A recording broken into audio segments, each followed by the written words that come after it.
For many years, soldier was the only thing I aspired to be.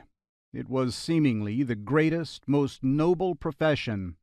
With its sharp uniforms and access to firearms at virtually any time, it seemed like the simplest choice in the world. Even when my voice cracked, my hair grew past my frail, bony shoulders, and I sneered at everything society had to offer, I still felt that pull. When a girl finally touched me, I suddenly stopped sneering at society and cut my hair, but I still felt that undertow clawing at my ankles, eating away at the sandy foundation I stood upon. It was always there, sitting in the back of my head. That scratch, no matter how I tried to replicate combat, could not be itched. It only grew.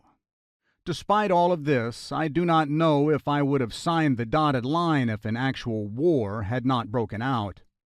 In my defense, college did have a lot more women, choice in my schedule, and the ability to leave my bed unmade.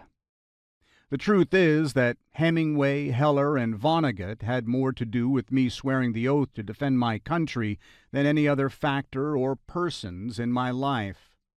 They had written extensively about the brutish senselessness of war in lurid detail, spent entire novels warning anyone who would listen about the dark place in a man's soul that war seemed to water and nourish until it blossomed, crushing anything beautiful underneath its unbearable weight. War, they wrote, showed the true depths of humanity, however heroic or terrible. I believe my literary idols would turn in their graves if they knew their writings had created the desire to go off to war in one of their readers.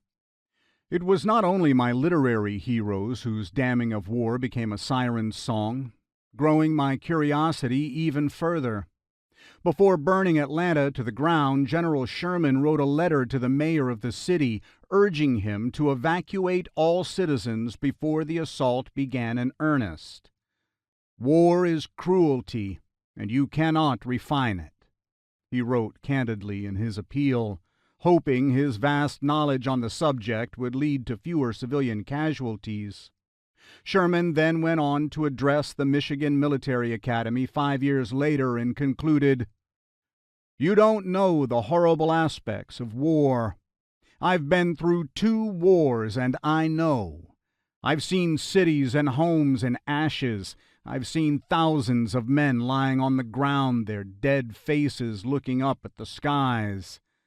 I tell you, war is hell."